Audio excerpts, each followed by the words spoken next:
Fever crushed the Sun 123-88. Asia Wilson dropped 38 points, but the Aces lost to the Mystics 100-99. Live from the heart of SEC country, this is your daily fix of grit, guts, and gridiron glory.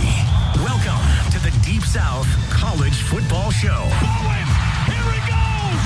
Georgia retakes the lead! Breaking down the biggest matchups, the boldest takes, and the deepest rivalries in college football on Tide 100.9 and 12:30 AM WTBC. Intercepted! They confused him! Xavier Brown headed the other way!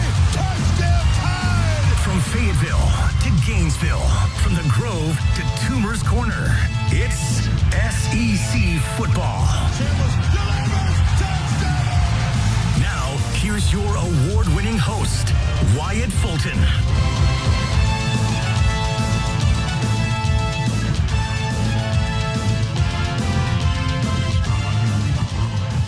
Hey, Caitlin. Jonathan Hoppy with WBRC in Birmingham. You've mentioned trying to up the physicality for the upcoming season. What does that process look like in the offseason, and how do you hope to see that play out in the fall? Yeah, I think first of all, I want to say that I think there's a lot of physicality within our team. I think there's just areas where it can be seen and felt more. And I think, again, a lot of it has to do with execution, but we have a lot of physical players. You know, right now, the things you're controlling are the bodies, right? The explosiveness, the strength that guys have. And that's where our guys are really, I think there's a part earlier in the season where earlier in the winter where we were, you know, kind of coming together with a lot of new faces and understanding, you know, where we were truly at. And I think not only have we closed the gap, I think we've started to separate ourselves from what, at least a number standpoint, what that's supposed to look like and has looked like with past teams, whether it be here or just our experiences and understanding what teams look like across the country. Front row. Coach, WAFF Huntsville, Kayla Tingelstad, the quarterback room, obviously a big question this offseason. How is it looking for you right now and just having that competition between those two guys? Yeah, between Austin Mack and Keelan Russell, two guys that we have a lot of confidence in. They both have a lot of similarities. I think probably when you look at their effectiveness as a passer, I think things that they don't have are just the number of reps in game experiences. And so there's a lot of things that are similar about them.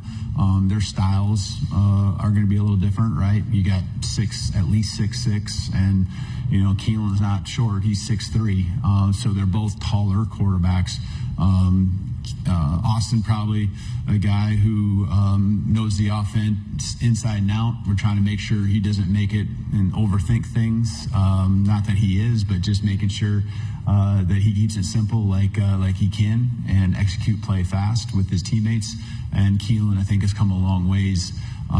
You know, him knowing, and he's made the comment, him knowing what he knows now compared to what he knew a year ago. And that's expected. You know, that's expected from both ends of it and what you see in each guy. Stay on the front row. Hey, Coach, Lindsey Bonner, WAKA out of Montgomery. Kind of backing off of that first question about the physicality, what do you say to the naysayers and maybe also to people that say Alabama's not the standard in the SEC anymore? What do you say to those people to silence them and say, you know, we are still the standard here? Well, I mean, for us and this team this year, we have to go out and we have to get the job done. We got to go out and prove it. I think you can look back to last year and you don't just accidentally win 7 out of 8 games in the league, go to a conference championship, win a playoff game on the road without having a resiliency of toughness, both mental and physical toughness about you. But we understand also that there's an expectation that is different at Alabama, and we signed up for that. We're all about that, and we want to continue to push to make sure that we reach the expectations that we have, first of all, internally, and I think that will help everyone else that is the diehards and our fan base appreciate what these guys are doing, the work they're putting in, because they are definitely doing that. These are guys that have high character, that want it bad, that want to continue to carry on the tradition of the program here at Alabama. Stay on the front row. Trevor Denton with Way 31 in Huntsville. Just where have you seen Ryan mature over the last 3 years since coming in as a 17-year-old freshman? the maturity that he had when he came in far exceeded what I could have imagined. But I think the experiences that you just naturally go through are what have led him to being able to take the next steps. It's easy when it's going well, but when you have some adversity, and especially when you're highlighted like he is, there's just, we're all human, right? And him being able to stay strong, continue to focus on what he needs to improve on, but what he can control is just so impressive. And, one thing that he's just been able to do this year, that it wasn't because he wasn't trying to do a year ago, but between being healthier this year in the off season and also understanding his body better, and actually a year older too. He's put on some weight, and I think that's helped, in a lot of different ways. I think helps with your confidence, helps with your ability to move, your ability to, I think it's going to help with his ability out there in the field from a physicality standpoint too. And so he's just worked extremely hard. He's been as locked in as you could ever imagine. I hope our people appreciate that about him, because there are a lot of eyeballs on him. He signed up for it. He's great with it. He embraces it. He gives them everything he has to his teammates. He gives everything he has to the people that he comes in contact with. I love the guy. I'm so glad he's on our side. Front row. Coach Whitman Clark of Tide 100.9. It's safe to say with the run game, it is one part offensive line, one part running back. Which half of the run game have you seen the most improvement out of throughout spring ball? I would say the most improvement. There's pieces to it. I think I would add in there the tight ends as well. I think can really change what your run game, or can help add to the change of your run game. And guys, Caleb Edwards, Marshall Pritchett, Josh Ford, guys like that who are a year older. Caleb was just coming to us a year ago, and all of a sudden gets thrown on the football field and took some reps all season long. But Marshall understands things, and his physicality is greater. Josh brings that demeanor. Getting back to your question, I would say, all of our running backs haven't had a chance to take those reps, mainly due to just injury status, and EJ in particular. But there are certainly things like Daniel Hill, just body transformation because he's been healthier this offseason. Kevin Riley continuing to grow and get bigger. I think those areas have happened, but I would say that the offensive line is the area where I've seen just us improving. Again, we got to go out there and prove it. Our guys know that. But right now, all we can do is focus on where we're at, and that's the summer months. These guys putting in the work individually. We put the pads on here in just a couple weeks. Front row and then pass it over. Okay. Ryan Fowler, Tide 100.9 in Tuscaloosa. Coach, we talk a lot about different positions, but I want to ask you to break down your special teams, kicker, punter, and return specialist. Yeah, kicker between Talty and Lorcan Quinn. I know we have talented players. And I think, and Connor is an extremely talented player. He's just, consistency at times. And again, he made, I think, the harder kicks at times throughout the year, which shows his ability level and also his ability from a mental standpoint to recover. And now he's just really honed in on making sure that, he's more consistent and steady. Lorcan has all the tools as well. Distance, accuracy. He's older. Can't say he's got more experience being in stadiums like he's going to face in the SEC. So I think that's going to be something that he'll have to work through. But both of them, I feel, have that ability, and we'll have one. A guy that can get the job done. The punter situation will be new. We got some guys between Adam Watford, Alex, and Anderson that are all guys that have legs that can get the job done. And then, from a long snapper standpoint, we have a good competition there, and guys that are more than capable to get the job done. Front row. AP Stidham, AP as we see it. Coach, you mentioned quarterbacks are both capable. In your coaching conversations through the years, have you ever discussed playing two quarterbacks? And has that been something you may consider? And if not, why not? I can't say that we've intentionally gone in. You've had injuries. You've had times where guys maybe during a season have at some point, maybe 5 weeks in, just there comes a point where, you know, another guy, a change needs to happen. That happened one time. I think it's best done when you have one guy taking the snaps consistently. But I'm not gonna say that if we don't have a different way, that it was a failure and that it wasn't done and handled properly. I think we've done a great job, doing what we can to track, to push, to evaluate, to teach at the same time these guys. And so ideally, we want to have the same quarterback start to finish. I think from a leadership standpoint, it's more comfortable that way. Guys know what to expect, both the quarterback and the guys around him. But we'll see. We'll see what happens as we go through both fall camp and the season. Fourth row on the left, then pass it over. Yeah, hey, Coach Evan Kamiko, News 9, Oklahoma City. You mentioned earlier the college football playoff win in Norman. You faced Oklahoma twice last season. Just what makes figuring out a Brent Venables defense so tough?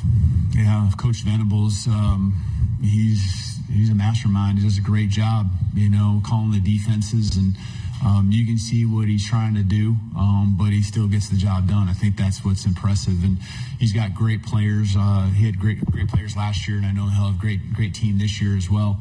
But players that can get the job done, doing the things that he wants them to do, I would consider them an attacking style defense. They can do it with the individual talent, but they can also do it with scheme. And I think it's probably a combination of both on why their success was what it was. But mindset, you can see it starts with him as far as how the defense operates from an aggressiveness, from a physicality standpoint. I thought the first time we played them last year, I thought we did a pretty good job countering them. I thought they did a good job of countering back in the second game we played. We found our ways to move the ball up and down the field as the game went along. But it was tougher early on because of the way Coach Venables, just in the schematic and the adjustments he made going from game 1 to game 2. Fourth row. Tyler Shaw with KBTX and Bryan College Station. I want to ask about 2 of your former players, Isaiah Horton, Wilkin Formby. What kind of players are they? What do they bring to a team? Mm-hmm. First of all, it was like talking about the person and good guys that, appreciate everything they did for our program, and always going to wish them the best. Every situation is different. Guys coming into our program, guys leaving our program. As long as they've given everything they've had while they're with me, I'm always going to appreciate them. But I think just simple. Wilkins got 2 years, quality years of snaps under his belt. First year he probably play inside and outside. Isaiah, long, big catch radius. Can make those plays. Made a lot of plays down in the red zone for us last year in some big games. Fourth row. Hey, Coach, Cameron Lejeune, WAK out of Montgomery, Alabama. There's been some conversations about potentially eliminating conference championship games in this league and others. You guys beat Georgia in the regular season last year and lost him in the SEC championship. With that experience, and do you think that maybe that conference championship does more harm than good? Probably every situation is different for us and the moment we were in. And I think Georgia was in the same situation as well, from just the grind of the season, maybe a position group or two that had been hit with the injury bug, and just how that could impact you. So I'm not saying that, woe is us, and that wasn't the case. I understand that they had gone through the same grind we had and had some injuries as well. But, I think the conference championship is a great thing, and I know I wanted to win it really bad. We sold out to it the best we could. We had to adjust a little bit that week with just who we had available to us, but again, it was something we really wanted to win, and it'd be unfortunate to not have it moving forward. But understanding the landscape of what we are in, when you look at playoffs, there's only so many weeks to play these games, and I know there's conversations to try to figure out what the best solution is, and that's above me. Last question, third row on the aisle right here, if you can get the microphone over. Hey, Coach. Steve Moulton, 97.7 ESPN The Zone out of Huntsville. I mean, the last game in particular that we saw in the Indiana game, and how much, and I realize every team is trying to make their own mark, but how much did that game fuel the offseason in particular for this squad? Well, I think it gives you the benchmark of what, I've talked to in the big session about the bar, right, and where the bar's at. You understand what that looks like. I think you can understand that as a coach, but until you've gone through that as a program together and seen it and faced it yourself, I think then it takes on another level of meaning. And so we've seen that. We understand. It is a motivating factor, but I think as much as anything, these guys, we have high-level guys that are working extremely hard, so the motivation piece should be not taken for granted, but it better not be something we're having to coach. It needs to be something where we understand what we need to improve to be at that level to accomplish the goals that we have. And so, as much as we're going to focus, and it needs to be on us and what we have to improve, I'm also going to give credit to what Indiana was as a football team last year, and how they got the job done, not just against us, but other teams that they faced throughout the regular season and the playoffs. This episode sponsored by Lease End. Before you return your leased car, stop. You could be handing back the exact car you should keep.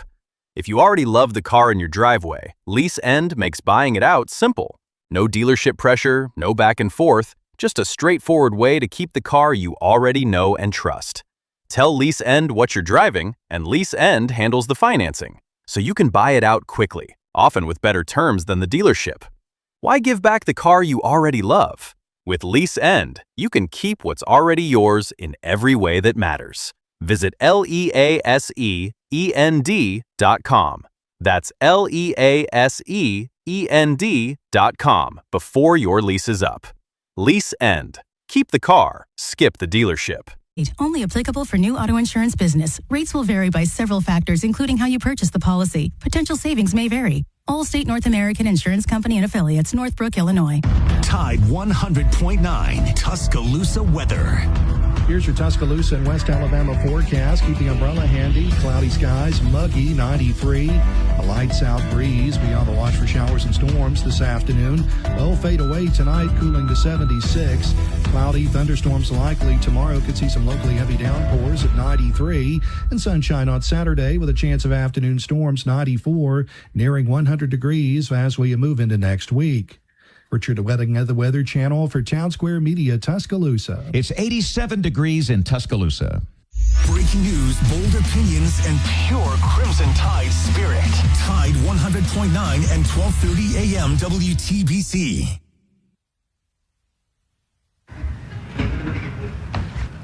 Thank you, Greg, for that introduction. Really grateful to Greg Sankey and his staff, his leadership in our conference office, and what they do to support our university.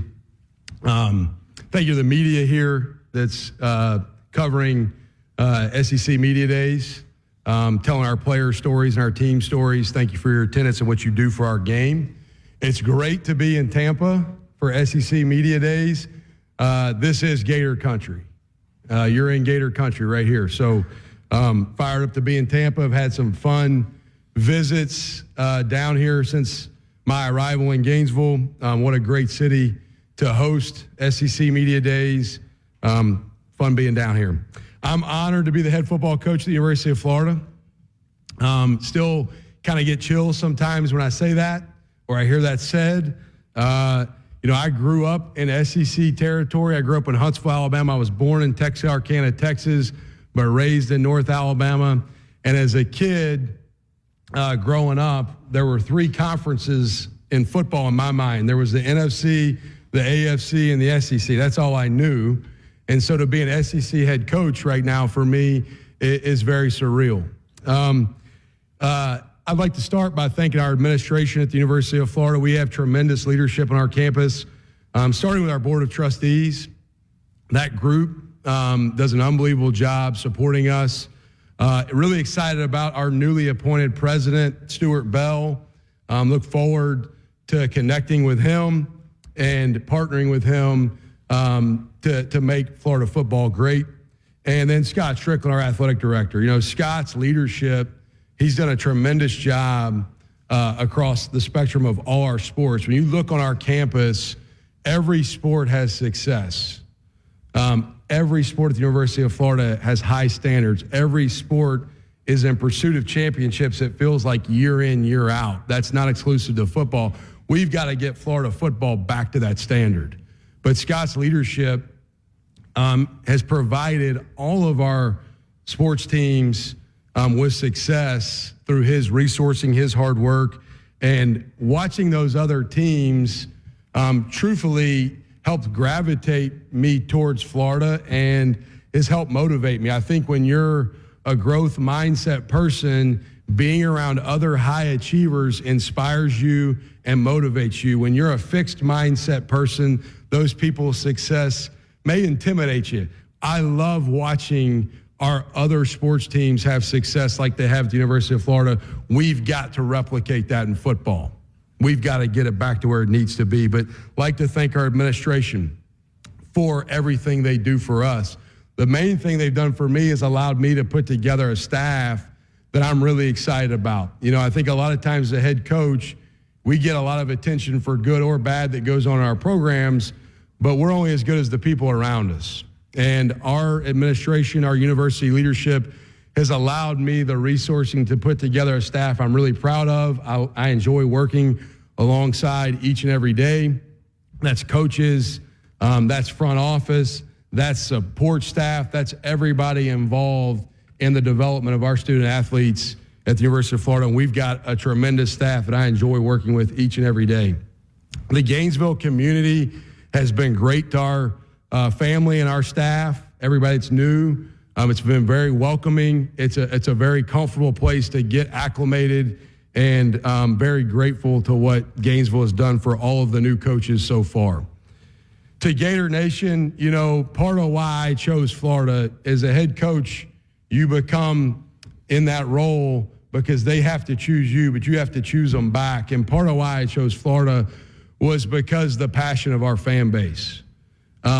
Football matters at the University of Florida. Our fan base, it cares deeply. We've got 18 straight sellouts through maybe not ideal on the field results. We've got a long way to go to catch the record at Florida. From 1989 to 2011, there was 138 consecutive sellouts. So we've got to keep moving forward to keep that going. But the Swamp, man, our fans fill it up, and it's a real home field advantage. Our fan base is unlike any in the country. To our donors, I'm very grateful for their support and everything they've done to help afford us the opportunity to be successful in putting together a great roster. And then it's really been awesome to connect with those that have come before myself, our staff, and the players in our current team that have given so much to Florida football, whether that be coaches or players. You know, I've had the privilege of spending a lot of time since getting to Gainesville with Coach Spurrier and my wife with his wife, Jerry. They've been unbelievable to us. And so it's, for me as a head coach, to walk the same walk he's walked, to have him as a resource has been great. Urban Meyer has been awesome. I've spent a ton of time with Urban since taking the job, and very grateful for his making himself available as a resource to me. And then really all the former players that have come back to spend time around our program this offseason. It's been awesome to connect with them. I'm really excited about coaching this football team this year. Each team every year this day and age is so new and unique. The amount of carryover, regardless of coaching change or not, is probably more unique than ever. We've got 116 rostered players currently. 60 of them are returners. I'm very grateful to that group of guys that chose to stay during maybe uncertain times. Anytime there's a coaching change, the new coach didn't recruit the guys that were there, and those 60 guys that chose to stay that I never recruited, I never stepped foot in their homes. I'm very grateful for their commitment to stay at the University of Florida. We've got 34 transfers and 24 freshmen from the high school ranks on our roster. So roughly a half returners, half brand new team. 3 individuals I brought with me from our football team I'm excited about y'all being able to connect with and spend time around today. All 3 returners, linebacker Miles Graham. Miles went to Buchholz High School in Gainesville, a legacy player and a really hard worker, consistent guy, fun guy to coach every day because of his attitude and his demeanor. Running back Jaden Ball from Columbia High School in Decatur, Georgia. Jaden has played high-level football at Florida the last 2 years, and we have high expectations for what he's going to do in our new scheme offensively. And then wide receiver Vernell Brown III, also a legacy player from Jones High School in Orlando. 3 great representatives of what our team's all about, what we want the future of Florida football to look like. Enjoy coaching each and every one of them every day. And excited that y'all get a chance to spend time around them today. With that, I'll open it up to questions. Thank you, Coach. If you have a question, Tommy, Jalen, Kylie will get a microphone to you. Tommy will come over here and we'll start on the middle aisle just to our left-hand side. Right in front of me, Coach. Section in front of me. Yeah, hey, Coach. Tom Murphy, Arkansas Democrat Gazette, Whole Hog Sports. You're one of the 3 coaches from the American who are in the league now. I wonder if you could talk maybe specifically about Ryan, Alex, and then the traits, the qualities that you guys maybe bring that made you attractive to the conference. Second part, Joker Johnson. What is Arkansas getting out of Joker? All right, so the coaches you mentioned, Ryan Silverfield, Alex Golish, friends of mine in the same league with them the last 2 years, both really good football coaches, did great jobs where they were in our conference. You know, every time we would coach against them, I knew we had to be ready to play our A game to have a chance to win, and happy for their success and their opportunities. Both guys I'm very proud of. And then Joker Johnson, man, you know, played high school quarterback, enjoyed coaching him at Tulane, from Hammond, Louisiana, a smart, dependable, tough player. I think the Razorback fans are going to enjoy watching him play. Tremendous young man, high character. Coach, we'll go over to my left-hand side on the 3rd row. Mike. Coach Mike Griffith, Atlanta Journal-Constitution. You mentioned the Gators' traditions, histories. Steve Spurrier, you had a interesting introduction to Kirby Smart in February at the Spurrier Awards. Can you talk about how you embrace the Georgia rivalry? And do you have a relationship with Kirby Smart, or was that the first time that you guys had that exchange? And just kind of your thoughts about the nature of that. Yeah, it's a great rivalry. I think it's one of the best rivalries in college football. A lot of respect for Kirby and the job he's done over the years.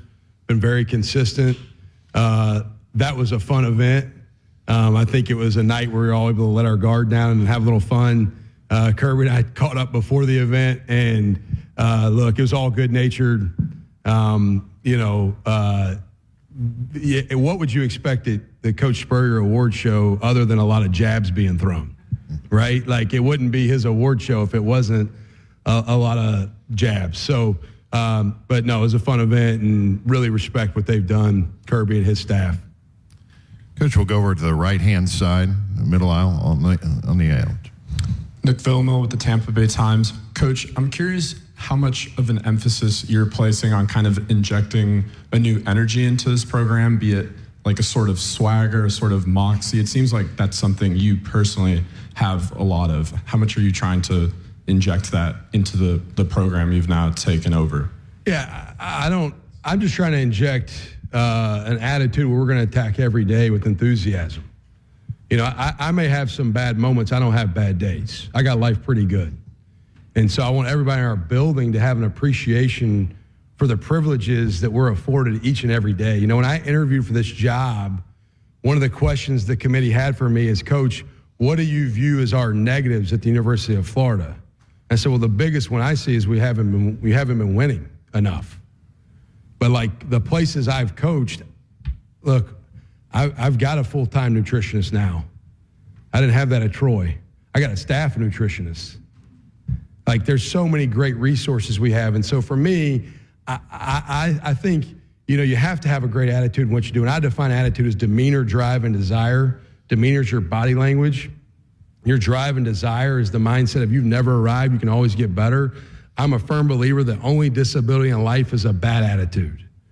I ain't going to have a bad attitude no matter when things go bad. I'm still going to have a positive attitude. That's not purple skies and butterflies. We're going to have some moments that don't go our way. There's going to be adversity hit. But when adversity hits, I don't change. Things are going to go bad. When they go bad, how you respond? You better respond with the right attitude. So I want everybody in our building to be filled with urgency and excitement and passion about what they do. Coach, we'll go all the way to the back of the room in the middle aisle. Hey, Coach, Show with High Top Sports here.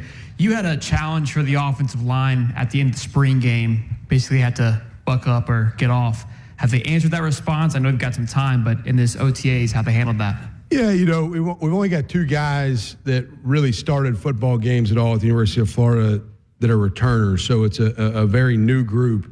This is a line of scrimmage game. This is a line of scrimmage league, but I don't care what league you're in, you better be good on the line of scrimmage. And I've been really pleased with the growth of our offensive line this summer, in particular the weight room. That was probably my greatest disappointment when I took the job and started to watch our team work in January and February. Was just the strength of our O-line was underwhelming for me. It was not where I felt like it needed to be. Those guys have embraced the challenge. They've worked incredibly hard. I think we got great leadership in that room. 2 transfers that have really, I think, set the standard of how we work. Harrison Moore, offensive center from Georgia Tech, and TJ Shanahan, offensive guard from Penn State, have both kind of elevated maybe the rhythm that room marches to. And so those guys have worked incredibly hard. They've got a lot of pride in their craft and what they're doing. And I'm very direct. When we do something well, I tell our guys we did it well. And we don't, I let them know it wasn't good enough. And so we also, through the spring, Sheldon, we rolled a lot of different combinations. And I think, the offensive line, it takes continuity. It takes time to gel. The cohesion component of playing offensive line as a unit matters. And so we were mixing and matching so many different groupings that I don't know it was fair to them in the spring to really assess where we'll play as a whole unit on the O-line come this fall, because we were trying to find out which guys could be swing guys, and by that I mean tackle to guard or left side to right side, or which guys can snap. And so you'd go out and watch the ones one day and it didn't look like the ones the next day. So we'll settle on where we're going to go with who's going to start, who's going to be the first 5. But that group has embraced the challenge and they're working incredibly hard, and I'm proud of the work they've done. We'll go on the section in front of me in the middle. So we have a question right there. Go ahead. Thomas Jones, Austin American Statesman. John, talking about rivalries, I mean, you're playing Texas for the 3rd straight year, which is kind of something different for the program. Have you gotten a sense in Gainesville that it's an emerging rivalry at all? And from your perspective, what have you seen what Sark and Arch Manning and those guys are doing in Austin? Yeah, I mean, it's a big game because you're playing Texas and they're really good. Every SEC game's a big game. Every game's a big game. I don't change, ask about Georgia. It doesn't matter who we're playing. We don't change our prep for the game. It stays the same. But it is new and unique to be playing Texas a 3rd year in a row. That's not something that's maybe historically been a part of Florida's past or Texas's past. Who would have thought 10 years ago that Florida was playing Texas for the 3rd year in a row and not playing Tennessee? Like, we don't play Tennessee this year. That's really kind of weird.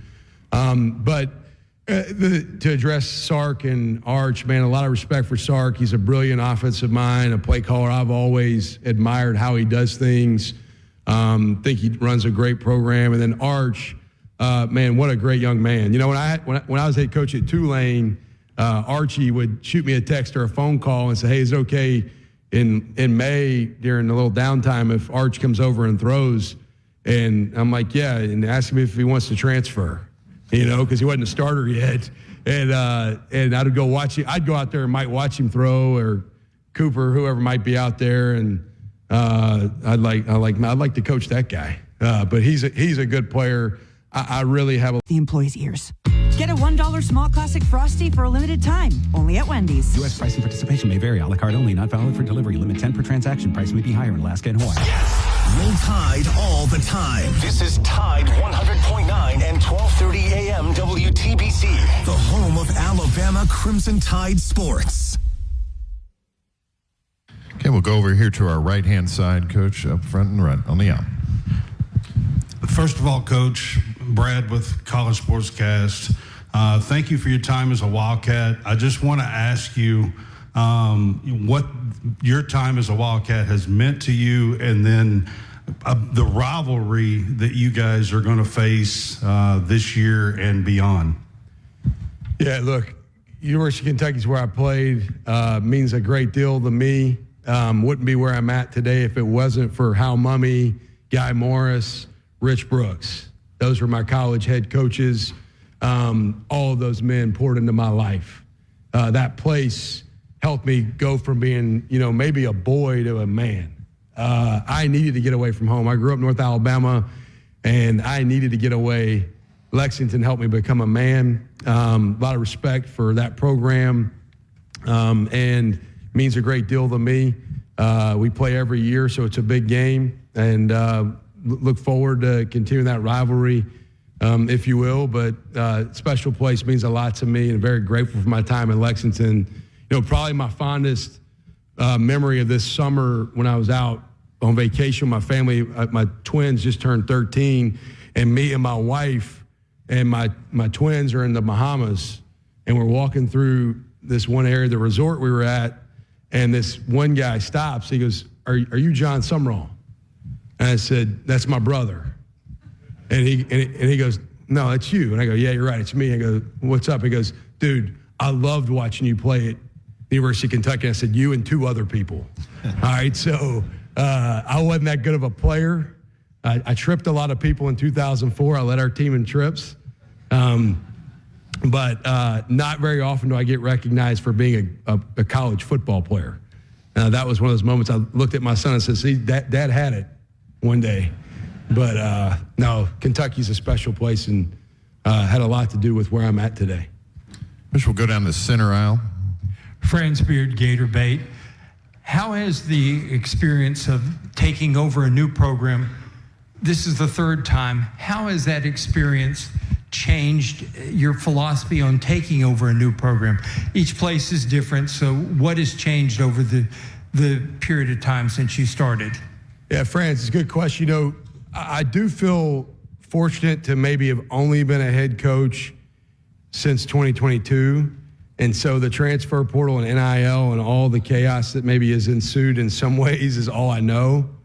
So it's not like I've been doing it forever and had to maybe shift midstream. It's like, well, it's all I've known. Every time you walk into a place, it's different. The most important thing you do as a new head coach is you listen to maybe what's gone right and you listen to what's gone wrong, and you try to identify where you have to recalibrate. You try to get the right people in your building. Maybe some people, it's okay if they leave, but every situation's different. When I walked in at Troy, Franz, they had been 5-7, 5-6, 5-7 for 3 straight years. And I went to the first few weeks of workouts, and I thought, I think we got a chance to be okay here. Like, I think we can be decent. And my athletic director at the time, Brent Jones, who hired me, I met with him. I said, I think we can go to a bowl game, like be decent. Well, we won 12 games. The roster was a lot better than I realized, or probably anybody realized. There's about 7 guys off that team that are NFL training camps right now from 5 years ago at Troy, and they hadn't been winning. Compare that to Tulane. I walked in, and they had been winning for a couple years, and I walked in, and there were still some good players left, but most of the guys that had won a lot of the games that occurred right before I got there, they weren't there anymore. And I'm like, hang on, where did that running back go? Well, he's with the Titans now. And where did that guy go? A lot of the guys were gone. And so sometimes you walk into situations and think, man, it's going to be really adverse, and you're not set up to have immediate success, and you find it because maybe there's more pieces in place to be successful than you realize. And then sometimes you walk into a situation and it's been going good, and you're like, man, we got more work to do here than I thought. It takes what it takes to be great. There are no shortcuts. I don't care if you've been winning or you hadn't been winning. But every situation you walk into, I think you have to evaluate, okay, what needs to be recalibrated and what's been going good. There have been some really good things going on at the University of Florida before my arrival. There have. We haven't won enough games. We need to win more games. Like 4-8 last year is not okay at the University of Florida. We got to fix that. But there's been some good things going on. And so you just try to evaluate, okay, what's been working, what's not been working, and find the right things you have to maybe address. We have time for a few more. We'll go over here in the section in front of me on the left. Connor O'Gara, the OG kickoff with the next round. I saw earlier you were asked about a 9-game SEC schedule, and you said you're not going to whine and complain about being an SEC football coach. What was the last thing that you did whine and complain about? Probably my kids whining and complaining. My 4 kids at home. A team rule at our team is no whining, no complaining, no excuses. I have the same rule at my house. I cannot get it done at home. My 2 13-year-olds, a 10-year-old, a 7-year-old, golly. I whine and complain about that. About middle of the summer vacation, I usually look at my wife and I'm like, why are they whining so much? But no, I don't whine and complain a whole lot, man. Life's pretty good. All right, we'll go back in the center aisle. Coach John Abraham, 97.7 ESPN The Zone in Huntsville, Alabama. Of course, you decided to stay with Tulane last year going into the playoffs. Some other coaches decided to jump ship. Talk a little bit about that decision-making process to stay with the team. Well, I'd say no 2 decisions are alike. Like Lane and I are friends, and Lane and I talked several times through the process of October, November about what it was looking like for both of our schedules of how things were going to unfold. And you'd be kicked out of our team meeting. I swear.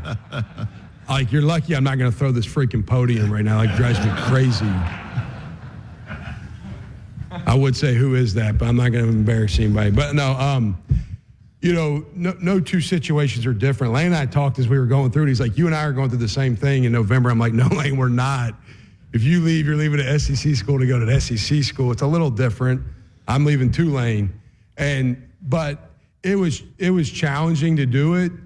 I wouldn't have done it any other way. I may have on the front end of taking this job, maybe not been at my best every second for Florida because I wanted to make sure I left Tulane the right way. If any university had told me I couldn't coach in the playoff game, I don't think I'd have taken the job just because I couldn't leave the team I had coached all year. That's one of the issues. I'm not going to get into politics or any of that stuff, legislation. I don't care about all that, really. It's not my lane. I'm a football coach right now. But, the calendar we have, I've heard Coach Saban mention it on game day at the end of last year, and he said it beautifully, but our calendar does not make sense fully. Like the NFL, they have it figured out. They play games, and then after the Super Bowl, then they have player movement like free agency, the draft, OTAs, practice, training camp, play games again. And then when players move, coaches change jobs too around the same time or before that actually, but right after the Super Bowl. So when the coaching movement happens. Kellen Moore, a good friend of mine, he was the OC with the Eagles a couple years ago and couldn't leave because they had to play in the Super Bowl. So he couldn't officially take the Saints job. And so the calendar we've got in college football right now, going from being a one-semester sport essentially to now we're playing our championship game in late January, it doesn't match up with the movement of players and coaches very well. And so that it's cumbersome to say the least. I did not envy Lane's situation at all. Every time he and I would talk, I felt awful for what he was going through and everybody involved because it wasn't fair to anyone. Okay, we have This hour's West Alabama real-time news update from the Tuscaloosa Thread Newsroom. Tuscaloosa youth Will Roberts has died after a valiant fight against a rare bone cancer. The teen passed away with his parents at his bedside at Rady's Children's Hospital in San Diego. 26-year-old Sherman Deshaun Kane, along with a 16-year-old, have been charged with shooting into a occupied vehicle, narrowly missing a mother and her 2 children in Uniontown. And Alabama gas prices are predicted to remain volatile and could continue to climb during the second half of summer. Click TuscaloosaThread.com for more news. I'm Don Hurt. Coming up on The Game with Ryan Fowler. Coming up on the Thursday edition of The Game, we'll talk to Billy Lucci, TexAgs.com. It's not what you think. We're not going to be talking about Texas A&M. We're going to visit about the Texas Shorthorns. That's coming up with Billy Lucci. Did I say Shorthorns? My apologies. Xavier Brown, Ryan Coleman Williams, and also Bray Hubbard stopped by to talk Alabama Crimson Tide football right here on Tide 100.9, 1230 WTBC, your home of Alabama Crimson Tide sports.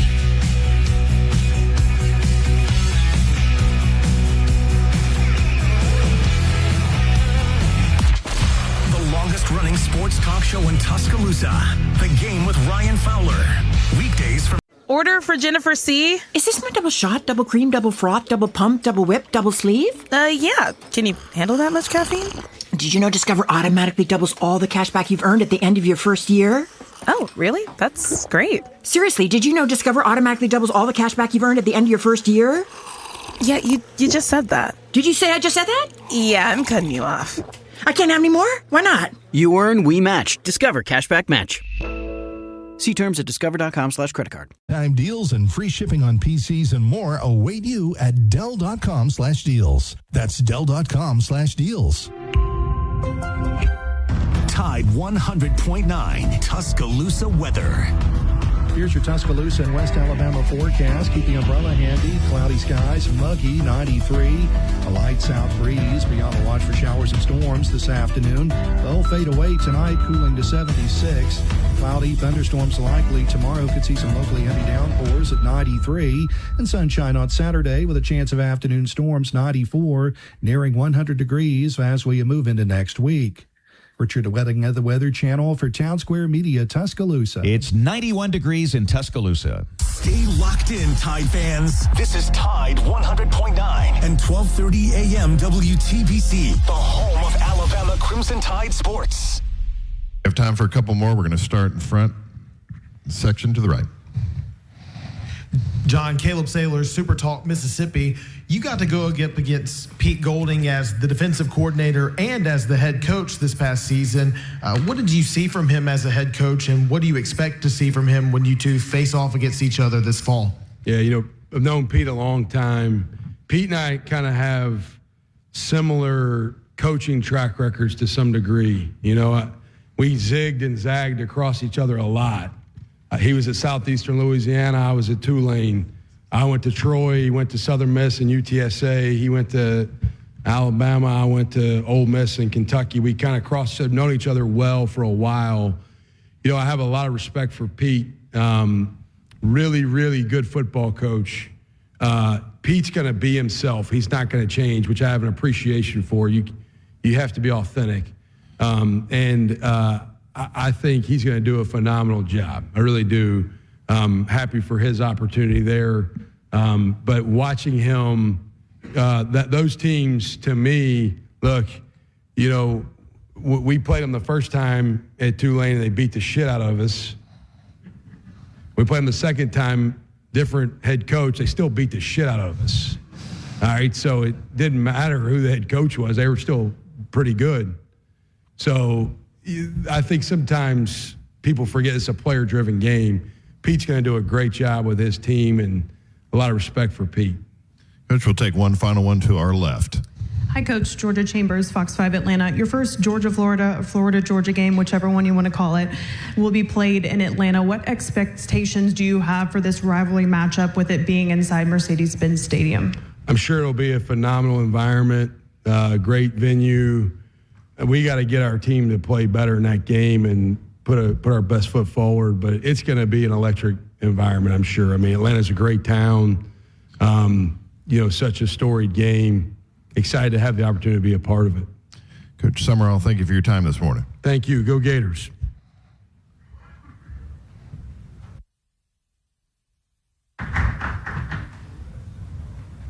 Wow, what a fancy welcome there. Appreciate it, Greg. To start, obviously, Greg and his team and his office has been really unique, this spring. I have been in the SEC for 9 seasons now, but this spring, getting able to sit in those head coaching meetings and learn from Greg and his staff and all that they put into not only for our coaching staff, but for our players in this league. So just really admire Greg and his staff, for Greg for his leadership and what he does for this conference and for college football. So definitely wanted to tell him thank you. And then I think, having been at a lot of different places and having been at a place that had a lot of success in this league, I think when you start looking at programs, I think vertical alignment is so important. And what I mean by that, our chancellor, Glenn Boyce, at Ole Miss, who's an Ole Miss grad, who was a former high school football coach, but his investment into athletics and into our athletic director, Keith Carter, is something that's been remarkable, that's really put us where we're at right now. So really, really thankful for Glenn Boyce, our chancellor, and Keith Carter, our athletic director, who also played at Ole Miss. It's really cool for both your bosses, to have been there and have played there. It really helps from a recruiting standpoint because that investment is just completely different. So we definitely would not be where we're at as a university right now and as an athletic program at Ole Miss without Glenn and Keith working side by side. And they embody everything Ole Miss is about. And our program sees their leadership come through it, but also our university. So really, really appreciative of those two. And that kind of takes me to Oxford, to Ole Miss. It was a unique decision for us to leave Tuscaloosa to go to Oxford. Now strictly a family decision. And it feels like, it was yesterday when that occurred over 3.5 years ago. But, the people there have embraced us. We've got family there. We've got a lot of cousins there and all that. But the people and the quality of the people within that place and the community and how they embrace the school and our students, the way they impact the environment, not only at home games, but on a day-to-day, is something really, really remarkable that makes Ole Miss such a special place. So really appreciative to our students and to the community and the involvement of not only my family, but our program and our players. And I think if you come to Oxford and you come to a game, I think that's something that you definitely feel. I think obviously coming off the success of last year when you're going into an off season, you look at those lessons, that you kind of learned throughout the season and towards the end of the season when it didn't go exactly how you saw it going. And you try to figure out, all right, how can we do it better? And that's what we've been doing. To me, since January 9th, is how you evaluate the program and how do we do it better and work harder to take every step, all right, in every area of our program to improve. And I think that's year in and year out. I think within that, when you look at improvement and when you look at consistency and performance at other places and places that I've been, stability and schemes are so important to that. And so I was really, really, really glad that I was able to retain a lot of really good staff on both sides of the ball, really on all 3 phases. And when you look at offense and keeping Joe Judge, who's done an unbelievable job, bringing John David Baker back, who was the co-offensive coordinator in 2023, that obviously had been in the system, went off, got his teeth cut, right, called really good offenses at East Carolina, did a really good job to get him back, to be able to keep John Garrison as our offensive line coach, in a system that this will be the 7th year of that offensive system at Ole Miss. And then on the other side of the ball, to be able to keep B. Brown and that defensive staff and Randall Joyner and all those guys that have been with me for so long, to be able to keep that stability within that room, to be able to keep Coach Schoonover and our special teams. So we were able to keep stability, in all 3 phases, which I think is so important for development of your players, for freshmen to become sophomores and sophomores to become juniors, right, to learn more about those languages and those systems. So I was really fortunate to be able to keep and retain a lot of those guys. I think we've been really fortunate to add a lot of really, really good human beings into both sides of the ball. And it just so happened to be a very unique year to where a lot of these guys were former Ole Miss alum, and the Terrence Metcalfs of the world and the Michael Spurlocks of the world and the Moncriefs of the world and the Marcus Woodsons of the world. And they've created so much value for our players, not only from a relationship standpoint, right, but the investment into them and making them better human beings has been really awesome to see, in the spring. So really appreciative of our staff and of our players of how they've worked since January the 9th. We still know that there's a lot of work to be done, We know every season is independent of their own, right? The legacy of last year's team is over, right? We can learn from that, obviously, moving forward, which we have all spring, and how do we do certain things better and consistently do it, on a more consistent basis. But this is a new group, and we added 50 new players into the spring, 29 via transfer portal, and then 22 from a high school standpoint, and added a couple more of those in May to get us to 51. So seeing that gel and come together has been really cool. And part of that reason, I think, is 3 of the guys that we brought here today, obviously in Trinidad and Kewan and Will. Not only, obviously, y'all know they're really good players. I'm not going to talk to you about that. Y'all already know that. But, rule number 1 in our program is be a good dude. And that ain't too hard. And I got 2 boys, like Greg talked about. And I hope one day my 2 boys are like one of these 3. They're tough. They're competitive. They love football. That's who we look for, right, from a recruiting standpoint that we want into our program. But more importantly, they're good people. They affect the people around them in a really, really positive manner.